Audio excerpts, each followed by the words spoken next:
خود جا کے ہیلپ کی جائے. تو اپنی ایک دوست کی چھوٹی سی گاڑی میں ہم نے سارا سامان لوڈ کیا اور ہم چل پڑے. تو وہ جو پیشن ہمیں فیل ہوا اور جو لوگوں کا پیار فیل ہوا جب ہم نے ان کی ہیلپ کی, تو اس کے بعد ہم نے سوچا کہ کیوں نہ اس کام کو جاری کیا جائے, اور اس کو ہم کنٹینیو کرتے کرتے آج الحمدللہ 10 سال ہو گئے, اور سوسائٹی جہاں 5 لوگوں کی تھی آج ہنڈریڈز میں ہے. واو, الحمدللہ. زبردست. مہین 10 سال کا یہ سفر ہے جو کہ آغاز ہوا ایک سیلاب زدہ علاقے سے, پھر کیسے اس کو آپ وسیع کرتے چلے گئے, اس کا سکوپ کیسے وسیع کرتے چلے گئے کہ اب یتیم خانوں میں بھی جانا ہے, اولڈ ایج ہومز میں بھی جانا ہے, کیسے اس کو وسیع کیا؟ یہ میں ایڈ کروں گی روحان کی بات میں کہ ہمارا بیسکلی سٹارٹ تو اس پیشن اور اس جذبے سے ہوا تھا جو ہمیں اس ٹائم پہ فیل ہوا, اور اس سے یہ آئیڈیا ہمیں آیا کہ بیسکلی تو ہمارے پورے ملک میں ایسے لوگ ہیں جن کو ضرورت ہے ہماری ہیلپ کی, تو ہم کیوں نہ جب ایک جگہ ہم نے ایک پروجیکٹ پہ کام کیا ہے تو کیوں نہ ہم اس کو اب مزید بڑھائیں. اور کوئی شک نہیں کہ پاکستان میں والنٹیئرز اور ایسے لوگ جو ہمارے ساتھ شامل ہونا چاہتے تھے ان کی کوئی کمی نہیں تھی, اور ضرورت مند لوگ تو آپ لوگوں کو بھی پتہ ہے کہ ہمارے پاس بہت زیادہ ہیں. تو اسی طرح ہم آہستہ آہستہ لوگوں کو اپنے ساتھ جوڑتے گئے, اور جو حقدار لوگ تھے, جو ضرورت مند لوگ تھے, ان کی تلاش میں نکل گئے, اور ڈفرینٹ پروجیکٹس اور ڈفرینٹ چیزیں, اور وہ ساری چیزیں بھی ہم اپنی سارے ممبرس کو اور سارے والنٹیئرس کو ملا کے مشاورت سے ہم نے یہ ڈیسائیڈ کیا کہ کون سے پروجیکٹس ہم نے لینے ہیں, کون سی چیزیں ہم نے ایڈ کرنی ہیں, اور پھر سوسائٹی بالکل ڈیفینیٹلی ہرڈلز بھی آئیں, کیونکہ فزیکل جہاں تک ایفرٹ ہے اس کے معاملے میں بھی ہرڈلز آئیں, جو فائنینشیل ہیلپ ہے اس کی ساری جو ہم نے ایڈ اکٹھی کرنی تھی اپنے لیے, جو ڈفرینٹ والنٹیئر جو ڈفرینٹ ڈونیشنز کے لیے ہم نے لوگ اپروچ کیا. اچھا, میں یہی سے ماہین یہ سوال جاننا چاہتی ہوں کہ ایڈ اکٹھا کرنا بہت مشکل کام ہوتا ہے. بعض اوقات لوگ یہ کر دیتے ہیں کہ آپ کو کوئی راشن خرید کے دے دیں گے, آپ کو جس کو کہتے ہیں کہ وہ بلک میں آپ کو دے دیتے ہیں کہ یہ آپ ڈسٹریبیوٹ کر دیں. پیسے دیتے وقت لوگ بہت زیادہ کتراتے ہیں, کیونکہ پیسے کا استعمال آپ نے وہاں پر کرنا ہوتا ہے کہ فرض کریں آپ نے پک اپ کروایا ہے سامان بھرنے کے لیے, اب اس کا آپ نے کرایہ بھی دینا ہے, اس کا پیٹرول بھی کرنا ہے, یا چند چھوٹی موٹی گاڑیاں جو دوست یار بھی لے کے نکلے ہیں لیکن اس کے لیے بھی پیٹرولنگ وغیرہ کے معاملات ہوتے ہیں. یہ اعتماد حاصل کرنے میں کتنا عرصہ لگا؟ آئی بلیو ابھی تک ہم کر رہے ہیں. آئی وونٹ سے کہ ہم اس پیک پہ پہنچ چکے ہیں جہاں پہ ہم نے سب کا ٹرسٹ حاصل کر لیا. ہمارے لیے ایوری اسٹیپ از جیسے کہتے ہیں ایک لیڈر کا پہلا اسٹیپ ہے, ہم نے اس سے آگے موو کرنا ہے. اور لیکن یہ ہے کہ ہم اس میں ایک اپنا ٹرانسپیرنسی کا ہم نے سسٹم رکھا ہوا ہے, میتھڈ رکھا ہوا ہے, جس سے وی انشور کہ جس نے بھی ہمیں جتنی بھی اماؤنٹ میں ڈونیٹ کیا ہے اس بندے کو تک یہ میسج کنوے ہو جائے کہ وہ پیسے کس جگہ پہ انویسٹ ہوئے ہیں, کیسے انویسٹ ہوئے ہیں, اور پروجیکٹ میں پیسہ لگا ہے بالکل بالکل وہ پروف ان تک پہنچے تھرو میڈیا بھی, اور اگر انہیں کوئی فزیکل اس کا پروف چاہیے through that method as well. تو ہم پوری اپنی کوشش کرتے ہیں کہ جس نے بھی ان کیش ہمیں کوئی بھی پیمنٹ کیا ہے وہ کیش جس جگہ پہ بھی یوٹیلائز ہوا ہے اس ڈونیٹ کرنے والی باڈی کو یہ بات ضرور پتہ ہو. یہ بڑا اچھا ایک سٹیپ ہے آپ لوگوں کی طرف سے. روحان, آپ مجھے یہ بتائیے گا کہ ظاہر یہ بڑا اچھا ٹرانسپیرنسی کا معاملہ رکھا ہوا ہے. کووڈ, میں نے پہلے جیسا کہا نا چیلنجز, میں کووڈ پہ آ جاتا ہوں. کووڈ نے کتنا ہٹ کیا آپ کے اس کام کو, اسپیشلی جب ہم دیکھتے ہیں روڈ سائڈ افطار کا, میں نے خود وہ وٹنس کیا, کووڈ نے کتنا ہٹ کیا کام کو؟ اچھا, کووڈ کے 2 اسپیکٹس سے. ایک تو یہ تھا کہ کووڈ کی وجہ سے معاشی حالات لوگوں کے ایسے ہو گئے کہ ڈونیٹ نہیں کر پڑ گئی, ہاں ڈونیٹ بھی نہیں کر پا رہے تھے, اور دوسری طرف لوگوں کو ضرورت بھی زیادہ ہو گئی تھی. تو اس مومنٹ پہ ہم نے اپنا کام اسٹیپ اپ کیا. تو اس میں یہ تھا کہ ہم نے زیادہ ڈونرز کو ڈھونڈا, زیادہ اس کے لیے ہم نے لوگوں کو اپروچ کیا, ہم نے میڈیا کی ایکٹیویٹیز زیادہ بڑھا دیں, اور ہم نے اپنے جو یہ ڈونیشن کے پروجیکٹس ہیں ان کو بھی ایون انکریز کر دیا, تاکہ زیادہ سے زیادہ لوگوں تک ایٹ لیسٹ راشن, روٹی, اس طرح کی چیزیں پہنچ سکیں. جس میں ہماری راشن ڈرائیوز تھیں, روڈ سائڈ جو ہمارے راشن تھا, اور ہمارے فوڈ ڈرائیو ہوتی ہے جس میں ہم غریبوں کو فوڈ پہنچاتے ہیں, اور کپڑے بھی پہنچاتے ہیں. کس شہر میں آپ لوگ ابھی کام کر رہے ہیں؟ ہم فی الوقت جو ہیں راولپنڈی, لاہور, کھاریاں اور ملتان, ان 4 شہروں کو کور کر رہے ہیں. اور یہاں پر یہ بھی بتائیں روحان, آپ کے پروفائل میں یہ بھی ہے کہ آپ لوگ جو بچیاں ہیں ان کی شادیوں میں بھی بڑا خاصا اہم کردار ادا کر رہے ہیں. وہ معاملات آپ لوگ کس طرح سے ڈیل کرتے ہیں؟ سالانہ اگر ہم ایک اینولی دیکھیں تو کتنی بچیاں ہیں کہ جن کی شادی کے حوالے سے آپ لوگوں کی جو کوشش ہے وہ رنگ لاتی ہے؟ اچھا, دراصل ایسا ہے کہ ہمارے ملٹیپل پروجیکٹس ہیں, جس میں 10 to 15 ٹائپس آف پروجیکٹس ہیں, اور یہ غریب بچیوں, نیڈی بچیوں کی شادی کرانا ایک اہم پروجیکٹ ہے. اس میں ہمارے پاس پرٹیکولر نمبر تو نہیں ہے, لیکن ہماری کوشش ہوتی ہے زیادہ سے زیادہ لوگوں کی ہیلپ کر سکیں. اور جو بھی ہمیں اپروچ کرتا ہے ہماری کوشش ہوتی ہے ہم پہلے اس کیس کو ویریفائی کریں اور ویریفائی کرنے کے بعد ہم اس کو فارورڈ لے کے چلتے ہیں. ساتھ ہی ساتھ ہم نے اپنے جو ممبرز اور والنٹیئرز ہیں ان کو بھی ڈیزگنیٹ کیا ہوا ہے کہ وہ بھی اپنے آس پاس کے لوگوں میں اپنے نچلے طبقے میں نظر رکھیں تاکہ زیادہ سے زیادہ ہمیں کیس پتہ لگ سکیں اور ہم ان کی ہیلپ کر سکیں. کیس کیسے معلوم ہوتا ہے؟ کچھ سفید پوش طبقہ ایسا ہے جو ظاہر ہے چاہتا ہے ہیلپ تو ہو جائے لیکن کسی کو معلوم بھی نہ ہو, تو وہ کیسے آپ سے کانٹیکٹ کرتا ہے؟ بالکل, ہم نے اپنے کانٹیکٹ نمبرز بھی دیے ہوئے ہیں اپنے میڈیا پلیٹ فارمز پہ. سیکنڈلی یہی بات ہے کہ ہمارے والنٹیئرز الحمدللہ اتنے زیادہ ہیں کہ وہ ہر جگہ سے خود جا کے لوگوں کو آئیڈینٹیفائی کرتے ہیں, اپنے آس پاس کے لوگوں میں پوچھتے رہتے ہیں, پوچھ گچھ رکھتے ہیں. اس طرح عموماً ہمیں آن اینڈ آف کوئی نہ کوئی نکل ہی آتا ہے, اوپر آ جاتا ہے جس کا ہمیں پتہ لگتا ہے کہ یہ سفید پوش آدمی ہے, یہ خود سے ہیلپ نہیں مانگے گا لیکن وی کین ہیلپ کہ ان کی بیٹی کی شادی ہو سکے. ٹھیک, ماہین یہ بتائیے گا یہ جو درخت لگانے والی نیکی ہے یہ نیکی کس طرح سے مکمل ہوتی جا رہی ہے؟ آنے والے دنوں میں بھی ہم کس طرح سے دیکھیں گے؟ اور مستحق افراد کو باعزت اپنا روزگار فراہم کرنا, کیونکہ ہمارے معاشرے میں نہ چاہتے ہوئے بھی بدقسمتی سے یہ ایک روایت بڑی پڑ چکی ہے کہ مانگ کے گزارا کر لینا ہے, کوشش کریں گے کہ کچھ کرنا نہ پڑے, اپنے پیروں پہ کھڑا نہ ہونا پڑے, لیکن ایسے لوگوں کو تھوڑا سا موٹیویٹ کرنا یہ بھی بڑی زبردست ایک یوں کہہ لیجیے کہ صدقہ جاری ہے. بالکل. اچھا, میں شروع کروں گی شجرکاری والی جو بات آپ نے کی اس سے. ایک تو آپ کو پتہ ہے ہماری انوائرمنٹ اور موسم کا بھی اتنا ڈراسٹک چینج ہو رہا ہے, ہمارے ایکسٹریم آف ٹیمپریچرز ہونا شروع ہو گئے, گرمی بہت شدید ہے, سردی بہت شدید ہے. تو ان ساری چیزوں کو فائٹ کرنے کے لیے ضروری ہے کہ ہم ٹری پلانٹیشن ڈرائیوز اور ان ساری چیزوں کو زیادہ بڑھائیں. اسی نیت سے اور اسی کاز کے لیے ہماری سوسائٹی نے بھی یہ کام شروع کیا ہے اور الحمدللہ پہلے بھی کرتے ہیں اور آگے انشاءاللہ ارادہ ہے کہ آگے بھی کرتے رہیں گے. اور فزیکلی ہم خود ممبرز بھی اور والنٹیئرز ہم لوگ خود سارا یہ پروجیکٹ اوور لک کرتے ہیں اور ہم خود بھی پارٹیسپیٹ کرتے ہیں اس سارے پروسیس کے اندر. دوسرا جو آپ نے ذکر کیا کہ ظاہر روزگار کا, تو وہ ڈیفینیٹلی دیر آر پیپل جو خود بھی موٹیویٹڈ ہوتے ہیں, جن کے پاس اتنی زیادہ فائنینشیل بیکنگ نہیں ہوتی کہ وہ کچھ خود سے سٹارٹ کر سکیں, تو ان کو ایک جسے کہتے ہیں کہ پش سٹارٹ دینا, وہ ایک ہماری سوسائٹی کا کام ہے کہ وہ ان کو تھوڑی سی ہیلپ کر دے جس میں ایک دفعہ ان کی چیز سٹارٹ ہو جائے. جب سٹارٹ ہو جائے تو اس کے بعد پھر یہ ہے کہ وہ اس کو لے کے آگے بڑھ سکیں. دوسری طرف جہاں تک موٹیویشن کی بات ہے وہ بھی ہم لازمی طور پہ کرتے ہیں, جس کا ہمیں پوٹینشیل نظر آتا ہے کسی کا کہ وہ ضرور کچھ نہ کچھ اپنے پیروں پہ کھڑے ہو کے کر سکتے ہیں, تو ان کا ہم اس لحاظ سے بھی موٹیویٹ کر کے ان کو بھی ایک سٹارٹ فراہم کرتے ہیں تاکہ وہ بھی ظاہر ہے کہ. اچھا, جب روزگار فراہم کرنے والی بات آتی ہے, کیونکہ ہم نے اکثر اس طرح سے بھی سینٹرز دیکھے نا جہاں پر سلائی سینٹرز ہوتے ہیں, خواتین کو بڑا اس طرح سے کیا جاتا ہے, کچھ سلائی کڑھائی کے دیگر معاملات ہوتے ہیں, تو کس سیکٹر میں آپ لوگوں کو مدد فراہم کر رہے ہوتے ہیں؟ کوئی اسپیسیفک سیکٹر نہیں ہے, لیکن جیسے آپ نے ذکر کیا کہ سلائی کڑھائی کا, اسی طرح ہم نے بالکل ہمارا ایک پروجیکٹ تھا جس میں ہم نے ایک فرد کو اسی طرح ایک سلائی مشین خرید کے دی, انہوں نے ٹیلر ایز اے ٹیلر اپنا کام شروع کیا. ایک کو ہم نے رکشہ پرچیز کر کے دیا, انہوں نے اس طرح ایز ڈرائیور اپنا کام شروع کیا. تو ڈفرینٹ ہم ڈپینڈ کرتے ہیں, جس کو جو صلاحیت ہو, جو کام جو بندہ کر سکے اس کے مطابق ہم اس کو پھر ہیلپ آؤٹ کرتے ہیں. ڈاکٹرز کی لائف تو بڑی ٹف ہوتی ہے, کالز بھی ہیں, لمبی ڈیوٹیز بھی ہیں, ایسے میں فیملی تو ویسے سفر کر رہی ہوتی ہے. یہ والی بات آپ کی بالکل ٹھیک ہے, ڈیوٹیز بڑی ان کی لمبی ہوتی ہیں. تو اب ایسے میں یعنی فیملی آلریڈی سفر کر رہی ہے, آپ لوگ جو ٹائم مل رہا ہے وہ بھی اس کام پہ لگا رہے, تو پھر فیملی کیا کہتی ہے بھائی جان کدھر؟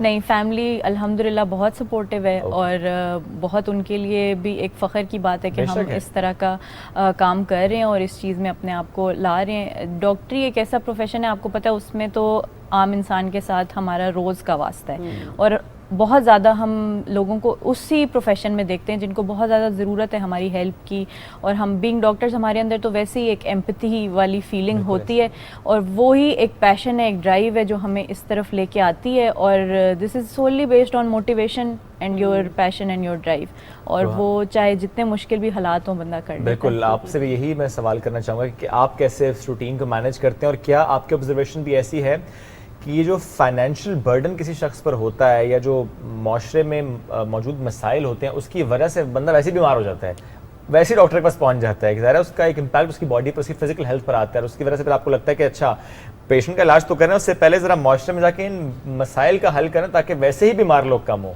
ہاں جی, بالکل ایسا ہی ہے کہ ہمارے جو معاشرہ ہے اس میں انفارچونیٹلی چونکہ اتنے فائنینشلی ہم اسٹیبل نہیں ہیں, تو یہ جو گراس روٹ لیول پہ ہمیں لوگوں کی ہیلپ کرنے سے فائدہ یہ ہوتا ہے کہ لوگوں کے مسئلے اور مسائل کم ہو جاتے ہیں. اور بینگ ڈاکٹرز ہماری اب کوشش یہ ہے کہ ہم ایز اے اسٹوڈنٹ اسٹارٹ کیا تھا اور اب الحمدللہ ڈاکٹر بن گئے ہیں, تو فری چیک اپ بھی کر لیتے ہیں. کوئی ویسے ہمارے پاس آ جائے, اسی سوسائٹی کو لے کے ہم ایک گروپ کو گرو کرتے جا رہے ہیں جہاں پہ ڈاکٹرز مزید بن رہے ہیں, اور اس ہیلپ کے علاوہ ہم بینگ ڈاکٹر بھی ہیلپ کر سکیں. زیادہ ڈاکٹرز ہی ہیں آپ کے ساتھ؟ جی. ایسا کیوں ہے؟ ایسا اس لیے ہے کیونکہ چونکہ ہماری بیسیکلی میڈیکل کالج سے سٹارٹ ہوا تھا, اور ہم نے پھر اپنے آس پاس کے کالجز کو ہی انوالو کیا, تو ڈاکٹرز کو کلیکٹ کرنا آسان تھا. تو جو ڈاکٹرز آپ کو سن رہے ہیں وہ کیسے ایز اے والنٹیئر آپ کو جوائن کر سکتے ہیں؟ بالکل ایز اے والنٹیئر جوائن کر سکتے ہیں. ہم بیسیکلی بورڈ ممبرز ہیں, اور ہمارے انڈر جو بھی آ کے کام کرنا چاہے وہ ایز اے والنٹیئر کر سکتے ہیں. آپ لوگ بیسیکلی اسائن کرتے ہیں. بالکل, wish you all the best جو آپ لوگ کر رہے ہیں کام. اللہ کرے جو 4 شہروں میں آپ کا اس وقت دائرہ کرے اور وسیع ہوتا چلا جائے ملک بھر میں پھیلے. Keep up the great work. Thank you so much. ناظرین, بڑا اچھا لگا ان سے ملاقات بھی کر کے, بات بھی کر کے, کہ یہ وہ نوجوان ہیں, بالخصوص میں ڈاکٹرز کی بات کروں گا جو ظاہر ہے ویسے خدمت کر رہے ہیں, لیکن اب انہوں نے ایک اور بیڑا بھی اٹھا لیا کہ اچھا معاشرے میں جا کے اس طرح سے بھی خدمت کرنی ہے, اس طرح سے محبت بانٹنی ہے. ایک بریک کی طرف بڑھیں گے, نیوز بریک ہے, واپس آئیں گے, ساتھ رہیے.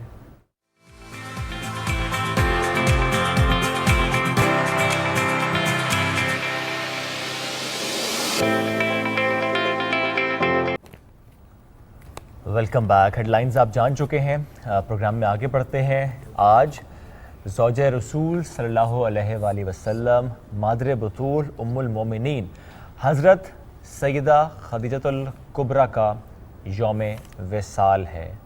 تو آج اس مناسبت سے ہم اپنے پروگرام میں ان کی شخصیت سے متعلق جاننے کی کوشش کریں گے. حضرت خدیجہ شروع سے ہی, جن کے حوالے سے یہ مشہور کہ نہایت نیک, شریف و طباب شخصیت, اسی لیے انہوں نے طاہرہ کا لقب پایا. حضرت خدیجہ کو یہ شرف بھی حاصل ہوا کہ سب سے پہلے انہیں آپ صلی اللہ علیہ وآلہ وسلم کے نبی بننے کا علم ہوا. آپ کی نبوت کی سب سے پہلے حضرت خدیجہ نے تصدیق کی. اس طرح دنیا کی پہلی مسلمان خاتون حضرت خدیجہ تھیں. حضرت خدیجہ نے صرف نبوت کی تصدیق ہی نہیں کی بلکہ آغاز اسلام سے ہی آپ کی سب سے بڑی معاون, مددگار ثابت ہوئی. ام المومنین اول ہونے کی سعادت انہیں حاصل ہوئی. سیرت طیبہ میں سیدہ خدیجہ کو ایک خاص مقام, ایک خاص منزلت جو ہے وہ حاصل ہوئی. یہ مقام انہی کے حصے میں آیا. شان ام المومنین بزبان سید المرسلین مکی مدنی سرکار صلی اللہ علیہ وآلہ وسلم نے فرمایا کہ اللہ عز و جل کی قسم کہ خدیجہ سے بہتر مجھے کوئی شریکہ حیات نہیں ملی.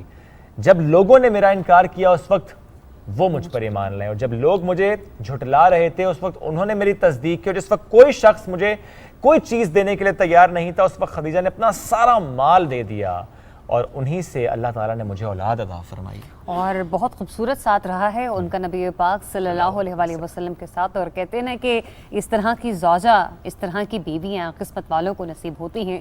رسول اللہ صلی اللہ علیہ وآلہ وسلم نے حضرت خدیجہ رضی اللہ تعالیٰ عنہا کی حیات مبارک کے دوران دوسری شادی نہیں کی, سوائے ابراہیم رضی اللہ تعالیٰ عنہ کے بانی 6 اولادیں حضور اکرم صلی اللہ علیہ وآلہ وسلم کی الہی سے ہوئیں. اور اس سلسلے میں آپ کو یہ بھی بتاتے چلیں کہ آپ صلی اللہ علیہ وآلہ وسلم حضرت خدیجہ کو یاد کر کے بے حد جو ہے وہ رویا کرتے تھے, زارو قطار رویا کرتے تھے, کیونکہ آپ کی محبت جو تھی وہ ان سے سب سے زیادہ تھی. ایک بار جو ہے وہ جبرائیل امی علیہ السلام نے بارگاہ رسالت میں حاضر ہو کر عرض کیا کہ یا رسول اللہ صلی اللہ علیہ وآلہ وسلم, آپ کے پاس حضرت خدیجہ رضی اللہ تعالیٰ عنہا برتن لا رہی ہیں جس میں کھانا اور پانی ہے, جب وہ آ جائیں تو انہیں ان کے رب کا اور میرا سلام کہہ دیجیے گا, اور یہ بھی خوشخبری سنا دیں کہ جنت میں ان کے لیے موتیوں کا ایک گھر بنا ہے جس میں نہ کوئی شور ہوگا اور نہ ہی کوئی تکلیف ہوگی. تو میں نے کہا نا کہ ایسی زوجہ, ایسی خاتون قسمت والوں کو ہی میسر آتی ہے, اور یہ نصیب حضرت محمد صلی اللہ علیہ وآلہ وسلم کا تھا. آج انہی کی سیرت کے حوالے سے ہم بات کریں گے کہ بطور خوبصورت زوجہ جو ساتھ انہوں نے حضور اکرم صلی اللہ علیہ وآلہ وسلم کو دیا, ایک مالدار گھرانے سے ان کا تعلق تھا, اور ایسے میں ایک جو خوبصورت طریقے سے وہ ایک بڑی پیاری ہی بزنس ویمن ثابت ہوئی.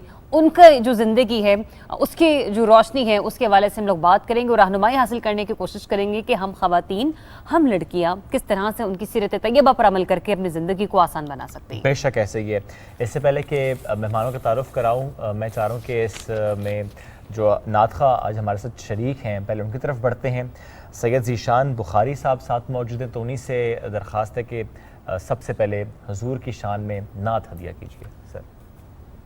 یا ایھا المزمل یا ایھا المزمل یا ایھا المزمل، اے مرسل پاکیزہ خو کس خلق کا پیکر ہے تو،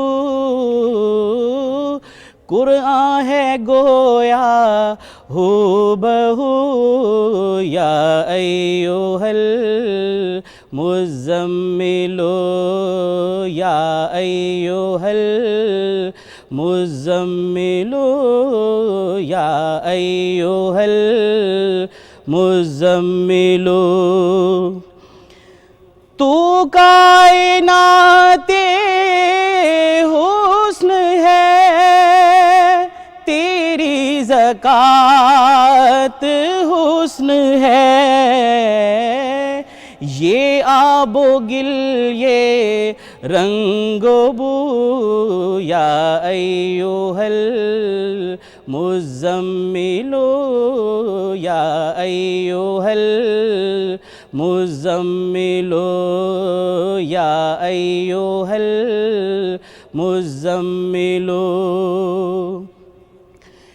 چہرہ تیرا تکتا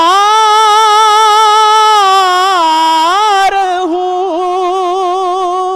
تجھ سے تیری باتیں سنوں، چہرہ تیرا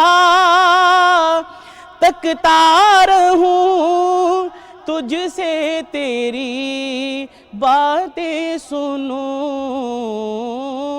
رکھتا ہوں میں بھی آرزو، یا ایھا المزمل یا ایھا المزمل یا ایھا المزمل، تھے وہ نجوم اہتدا بخت ان کے تھے کتنے رسا، بیٹھے جو تیرے روبرو، یا ایھا المزمل یا ایھا المزمل یا ایھا المزمل یا ایھا المزمل یا ایھا المزمل۔ جزاک اللہ سید ذیشان بخاری صاحب، آپ نے نعت کی شہادت حاصل کی۔ اب اپنے مہمانوں کا تعارف کراتا ہوں۔ آج ہمارے ساتھ موجود ہیں علامہ عبدالرحمن شاہ ہاشمی الازہری صاحب، سر آپ کو ویلکم کرتے ہیں۔ ان کے ساتھ تشریف فرما مذہبی اسکالر ناہیدہ راجپوت صاحب، آپ کو بھی السلام علیکم اینڈ گڈ مارننگ۔ ناہیدہ صاحب، آپ سے آغاز کرتے ہیں۔ رسول اللہ صلی اللہ علیہ وآلہ وسلم کے نزدیک ام المومنین حضرت خدیجہ رضی اللہ عنہ کی جو قدر و منزلت ہے، اس سے متعلق ذرا رہنمائی کیجیے۔ جی، بسم اللہ الرحمن الرحیم، اللہم صلی علی سیدنا و مولانا محمد وعلی آلہ و صحبہ وبارک وسلم۔ سب سے پہلے صوبہ پاکستان آپ کی پوری ٹیم کو جو ہے میں مبارکباد ہی پیش کروں گی کہ آپ نے آج کے دن اسپیشلی جو یوم وصال ہے ام المومنین سیدہ خدیجہ الکبریٰ سلام اللہ علیہا کا، آپ نے ان کے لیے ان کو خراج عقیدت پیش کرنے کے لیے اتنا اچھا پروگرام ڈیزائن کیا۔ اللہ پاک آپ کی اس کاوش کو اپنے حضور قبول و منظور فرمائے۔ آپ نے جو سوال کیا کہ حضور علیہ السلام کے نزدیک قدر و منزلت، تو اس سے بڑھ کے اور قدر و منزلت کیا ہوگی کہ جب ام المومنین سیدہ خدیجہ الکبریٰ سلام اللہ علیہا آپ کو پروپوز کرتی ہیں، ٹھیک ہے، اور وہ ہیں 40 ایئرس اور حضور علیہ السلام ہیں جس پہ زیادہ اتفاق ہے ایج کا، وہ ہے 25 یا 24 ایئرس، تو اتنا بڑا ایج ڈیفرنس ہے لیکن آپ اس کو ایکسیپٹ کر رہے ہیں، تو اس سے بڑی قدر و منزلت اور کیا ہوگی؟ جو میرے لیے انسپائریشن ہے سیدہ خدیجۃ الکبریٰ سلام اللہ علیہا کی پرسنالٹی میں، اور وہ جو آپ انتخاب الہی ہوئیں. دیکھیں جب حضور علیہ السلام کو نبوت عطا کی گئی اور جب آپ کو خلق کیا گیا تو آپ سے جڑے ہر رشتے کو خلق کیا گیا. آپ کے امتیوں کو بھی جو ہے وہاں پہ اس وقت وہ چن لیے گئے. اس ٹائم میں اور آپ بھی چنیدہ لوگوں میں سے ہیں. تو جہاں پہ اتنی اربوں خربوں خواتین کو خلق کیا گیا تو وہاں پہ سب سے پہلے جس نے حضور علیہ السلام کے نکاح میں آنا تھا تو اللہ پاک نے جس ایک خاتون کو منتخب کیا، جس کو چن لیا، وہ نام سیدہ خدیجۃ الکبریٰ سلام اللہ علیہا کا ہے.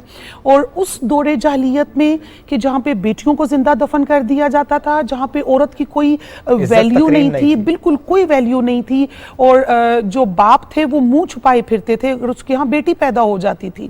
کوئی وراثت کا کوئی بھی ایسا جو ہے کانسیپٹ تھا ہی نہیں.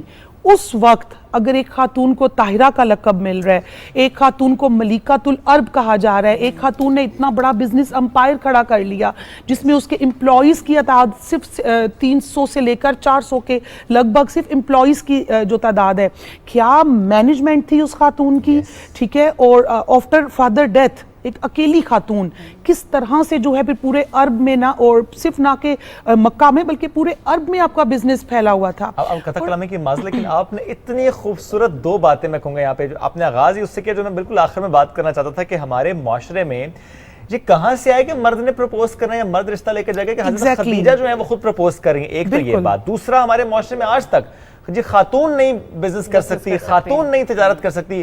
اتنی خوبصورت بڑی اگزامپل آپ نے دونوں بڑی پیاری باتیں اچھا. اور صرف حضرت خدیجۃ الکبریٰ نہیں، حضور علیہ السلام کی باقی جو امہات المومنین ہیں ان میں سے بھی بیشتر بزنس کرتی تھیں. اب کچھ لوگ یہ بھی کہتے ہیں کہ جی یہ تو اسلام سے پہلے بزنس کرتی تھیں، آپ لوگ ان کا کیوں، جبکہ اس کے بعد بھی یہ بزنس کرتی رہی ہیں.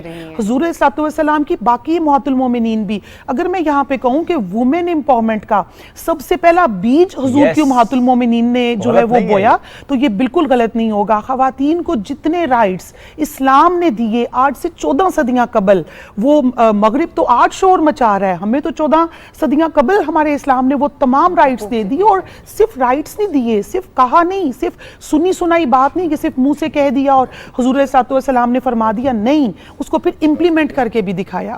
اور بالکل بھی آپ نے اپنے امہات المومنین کو منع نہیں فرمایا. سیدہ خدیجۃ الکبریٰ سلام اللہ علیہا، اب آپ کی جو قدر و منزلت حضور علیہ السلام کے نگاہوں میں تھی کہ خود اس کی جو گواہ ہیں وہ اگر ہم اپنے دنیاوی رشتوں میں دیکھیں تو وہ ایک سوتن کا رشتہ آتا ہے. ام المومنین سیدہ عائشہ صدیقہ سلام اللہ علیہا آپ فرماتی ہیں کہ حضور علیہ السلام کو میں اکثر کہا کرتی تھی آپ کو وہ سرخ گالوں والی جو آپ کی زوجہ ہیں وہ نہیں بھولتی ہیں آپ کو، آپ ان کو اکثر یاد کرتی ہیں. ایک دفعہ سیدہ خدیجۃ الکبریٰ کی بہن تشریف لائیں مسجد نبوی میں، تو حضور علیہ السلام ہم نے تو چونک جاتے ہیں کسی کو، تو آپ چونک گئے، آپ نے کہا واللہ یہ تو بالکل ختیجہ جیسی آواز ہے. مجھے تو آج ختیجہ کی یاد آ گئی. جب بھی کوئی اچھی چیز بنتی تو آپ سیدہ خدیجۃ الکبریٰ سلام اللہ علیہا کی فرینڈس کے گھر بھیجتے. اب دیکھیں یہ کتنا خوبصورت کہ اتنا عرصہ ہو گیا وائف کی ڈیتھ کو لیکن آپ ان کی سہیلیوں کو نہیں بھول رہے ہو. اور سب سے بڑھ کے جو سیدہ خدیجۃ الکبریٰ سلام اللہ علیہا کی پرسنالٹی کے اندر ایک چیز تھی نا، وہ تھی سینس آف ایڈجسٹمنٹ. ایک طرف ملکۃ العرب، خود حضور علیہ السلام فرماتے ہیں کہ جب میں فرسٹ ٹائم ان کے گھر میں گیا بزنس ڈیل کے لیے تو جو میرے آگے کھانے رکھے گئے وہ اتنے کھانے تھے کہ اس میں بے موسمی پھل بھی تھے اور وہ اتنی چیزیں تھی کہ میں ان کو کاؤنٹ بھی نہیں کر سکا. کھانا تو بہت دور کی بات تھی. وہ شہزادی لیکن جب وہ زوجہ رسول بنتی ہیں تو پھر شب ابی طالب کی انہوں نے جو ہے وہ مشکلات بھی دیکھیں اور پھر ایسی ایسی مشکلات دیکھیں کہ عقل حیران ہو جاتی ہے کہ ایک طرف شہزادی ایک طرف ملکہ، لیکن جب حق شناس ہو گئیں، جب حق کو پہچان لیا، جب ام المومنین جیسا لقب مل گیا جس کو اللہ سلام بھیج رہے، جن کو جبرائیل امین سلام بھیج رہے ہیں، تو پھر آپ کے سامنے وہ مشکلات جو تھیں وہ کوئی مشکلات نہیں. ہاشمی صاحب، جس طرح کہ ابھی ناہیدہ صاحبہ نے بھی فرمایا کہ she was the first financer of اسلام، خود تو تجارت کر ہی رہی تھی لیکن جو کمایا وہ اسلام کی راہ میں وقف کر دیا. ہمارے ہاں آج بھی کہا جاتا ہے کہ عورت کی کمائی میں برکت نہیں ہوتی یا خاتون کو باہر نہیں جانے دینا، لیکن جب تبلیغ اسلام کا معاملہ آتا ہے تو نبی کو دونوں ہاتھوں سے خزانہ لٹا کر بھیج دیا اور کہا کہ جائیے جا کے تبلیغ اسلام کیجیے. اور واقعی